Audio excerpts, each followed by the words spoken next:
Hey guys welcome back to my channel. তোমরা সবাই কেমন আছো? আশা করি সবাই খুব ভালো আছো। তোমাদের আশীর্বাদে আমিও খুব ভালো আছি। তবে আজকে অনেক দিন পরে তোমাদের সঙ্গে কথা হচ্ছে ব্লগ ভিডিওতে। তো চলো এবার আমি তো এই যে দেখো এগুলো ব্যাগ বের করে নিয়েছি। ব্যাগগুলো দেখে তোমরা মানে বুঝতেই পেরেছো যে আমরা নিশ্চয়ই কোথাও যাব। তো কোথায় যাব, কি করছি কি না করছি, কোথায় ঘুরতে যাব সব তোমরা জানতে পারবে। আর কিসের জন্য যাচ্ছি সেটাও তোমরা জানতে পারবে। তো লাস্ট পর্যন্ত ভিডিওটা দেখতে থাকো। আর আমার এখন মানে এগুলো গুছাতে হবে, মানে কাপড় চোপড় বের করে এগুলো মানে। তো গাইস আমি মানে কি ব্যাগ টেগ গুছিয়ে তারপর দুপুরে খাবার টাবার খাইয়ে জানো আজকে কয়টা বেজেছে, পুরো 3:30 4টা মানে বাজলো খেতে খেতে। আর এদিকে দেখো কাল যাবো যে অ্যাকচুয়ালি কলকাটিং পর্যন্ত গেলে তো আমাদের কোনো অসুবিধা হয় না, গোলাহাটে আমরা ওখানে গিয়েই দুপুরবেলা খাবার খাই, তো বানিয়ে নিতে হয় না। যেহেতু শিবসাগর যাব তাই বলে এখানে হলো রুটি, আর এইদিকে দেখো লুচি কয়েকটা বানিয়ে নিয়েছি। যে লুচি খাবে খাবে, যে রুটি খাবে খাবে। তবে রুটি কয়েকটা বানিয়ে নিচ্ছি এখন সন্ধ্যার সময়। আর এই তো ভাত বসিয়ে দেবো, কারণ আর জলদি জলদি খেয়ে তাড়াতাড়ি করে ঘুমোতে হবে, কাল ভোরবেলায় ট্রেন। তবে কেন যাচ্ছি শিবসাগর সেটা তো অবশ্যই তোমরা জানতে পারবে, আমার ভিডিওটা দেখতে থেকো। এই ব্লগে যদিও না দিই আমি, পরের ব্লগে তো তোমরা দেখতেই পাবে কেন এসেছি কেন যাচ্ছি মানে শিবসাগর। তবে এটা বানিয়ে নিই, তারপর তো তোমাদের সঙ্গে কথা বলবো। আর আমার তো মুখটা দেখছো কি অবস্থা, শুকিয়ে গেছে। অ্যাকচুয়ালি মানে কি আমার যদি ঘুম না হয়, দুপুরবেলা তো ঘুম হয়নি, এই তো কাপড় চোপড় গুছানো, এটা নেওয়া ওটা নেওয়া, বাচ্চাদের কাপড় চোপড় নেওয়া, তারপরে খেতে খেতে অনেক লেট হয়ে গেছে। তবে এখনও মানে কাজের মধ্যেই লেগে আছি যাবো বলে। তো এখন এগুলো কাজ করে রাখি, তাহলে ভোরবেলা উঠেই স্নান করব আর রেডি হয়ে বেরিয়ে যাব। আর ট্রেনে গিয়ে খেয়ে নেব তোমার সকালের ব্রেকফাস্টটা, আর তোমার ট্রেনে গিয়ে খেয়ে নেব। তবে চলো দেখতে থাকো আমার ভিডিওটা। তো গাইস ব্যাগ পুরো রেডি, আর এদিকে দেখো খাবারগুলো নিয়ে নিয়েছি। আর এদিকে হলো টাইম হলো এখন বাজে 3টা, দেখো 3টা বাজে। আর আমাদের গাড়ি পুরো কারেক্ট টাইমে আসবে, মানে ধরো 4টা বাজতে 10 মিনিট থাকতে আসবে। তবে আমরা স্নান করে এখন রেডি হয়ে গেছি। তো চলো দেখতে থাকো, সাথে থাকো। আমরা কালকে তো বলেছি কোথায় যাচ্ছি আর কী কারণে যাচ্ছি, এটা কিন্তু পরের ভিডিওতেই বলবো আমি। তোমরা ভিডিওটা স্কিপ না করে সম্পূর্ণ ভিডিওটা দেখো কিন্তু। আর এইদিকে দেখো ঘুম পুরো হয়নি, তার জন্য মেঘার পাপা চুপচাপ বসে আছে সোফার মধ্যে, আবার তাকিয়েও আছে আমার দিকে। আর এদিকে দেখো মেঘারির দিকে বসে আছে। আর মা তো মানে কি স্নান করে এসে আবার কাপড় চোপড় পরে তো রেডি হচ্ছে। তো গাইস এখন আমরা বেরিয়ে যাচ্ছি, 3:30 বাজে, ট্রেনটা ছাড়বে এখন গুয়াহাটি থেকে। তো আমরা আস্তে আস্তে বেরিয়ে যাই, কারণ অনেক অন্ধকার হয়ে আছে, দেখতেই হবে। এই যে দেখো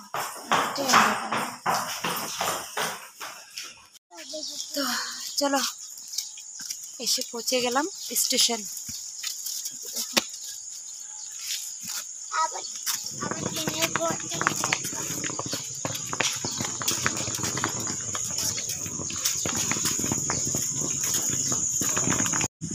এখানে এসে বসে আছি আমরা সবাই। আর এদিকে দেখো আকাশটা কালো ছিল, এখন পরিষ্কার হয়ে যাচ্ছে। আর ট্রেনটা তো আসছে না। এদিকে মেঘা ঘুমানোর জন্য মানে আমাকে তো ওর তো যা মানে রেগে মানে জ্বলে যাচ্ছে, ও মানে কি বলবো, ওর রাগ উঠলে যা করে ও। আর এদিকে বৃত্তিকেরও মানে ঘুম পাচ্ছে, কারণ রাত্রে পাই নাই, ঠান্ডা লাগছে। আর রাত্রেবেলা তো ঘুম হয়নি, বেকার বলে লাভ নেই। আর এইদিকে দেখো মেঘা একদম হামি দিতে দিতে শেষ। আর বেশি সময় নেই, 10 মিনিট হাতে আছে, এবার ট্রেন আসবে, এবার ট্রেনে উঠে পড়বো। তো গাইজ আমাদের ট্রেনটা চলে এসছে দেখো। তো গাইজ আমার মানে কি ফেসটা বোঝা যাচ্ছে না, কারণ এখানে লাইটটা আর কি দেওয়া আছে দেখো। তো লাইটটা নীল দিকে আমার মুখটা পুরো নীল দেখা যাচ্ছে।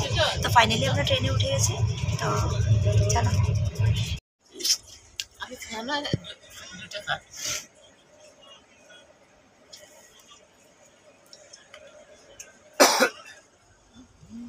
তো গাইস আমরা এখন সকালের খাবারটা খেয়ে নিচ্ছি। আর এদিকে মানে মেঘা আর মেঘার পাপা শুয়ে আছে।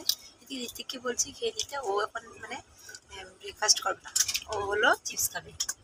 খালি পেটে চিপস খেলে তো শরীর খারাপ করবে, তো ওকে আমি বোঝাচ্ছি, তো বুঝতে চাইছি না।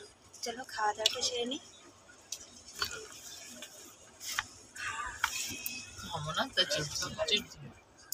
খায় না তো ভূত বলবো তো না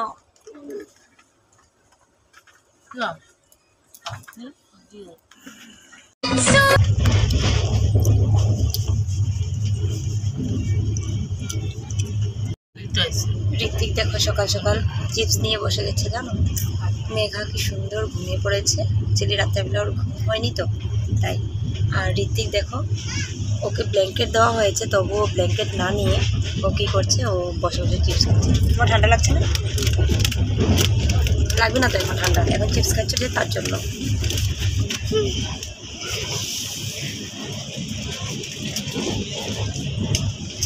মার নাকি খুব ঠান্ডা লাগছে। এই ঠান্ডাটা আমারও লাগছিল, খুব উপরে যখন ছিলাম না অনেকটাই ঠান্ডা লাগছিল জানো। এসির ভলিউমটা এত বেশি পরিমাণে বাড়ানো, যার জন্য অনেক ঠান্ডা লাগছিল।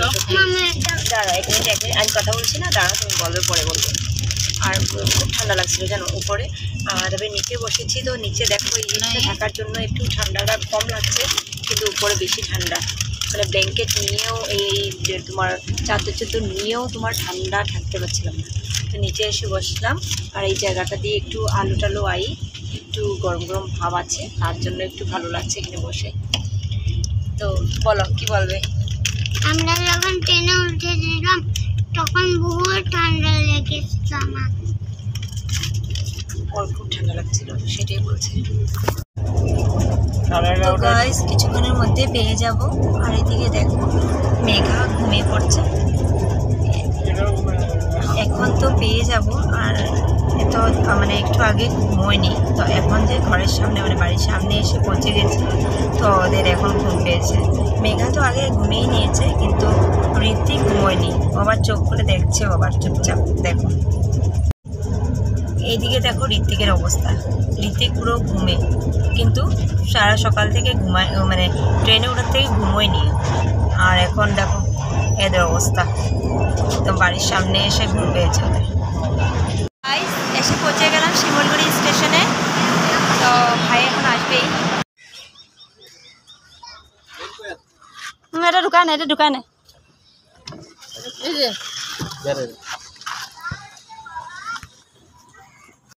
তো গাইস এই যে ভাই চলে এসছে আমাদেরকে নেওয়ার জন্য।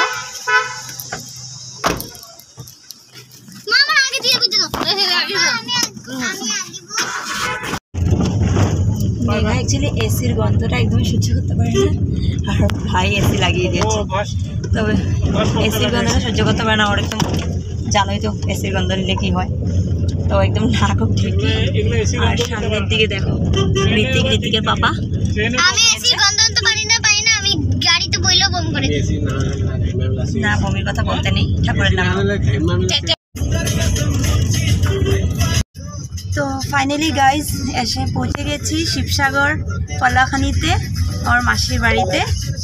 তো এই যে এখন নামবই, চলে আসো। ঠিক আছে, ঋত্বিকের গাড়ির থেকে বেরোতে বেরোতে বমি ছুটে গেল। তো গাইজ এসে পৌঁছে গেছে, এখন আমি ভিডিওটা এখানে সমাপ্ত করব, কারণ অনেক টায়ার্ড হয়ে আছি, এখন ফ্রেশ হতে হবে। Tata bye bye. কালকের জন্য ভিডিওটা দেখার জন্য চ্যানেলটাকে আবার সাবস্ক্রাইব করে নাও। আর কালকের ভিডিওটা তো পাবেই, কিসের জন্য আসা হয়েছে সব কিছুই তোমাদেরকে বলবো। Tata bye bye. মেঘা একদম ক্লান্ত হয়ে পড়েছে, দেখো।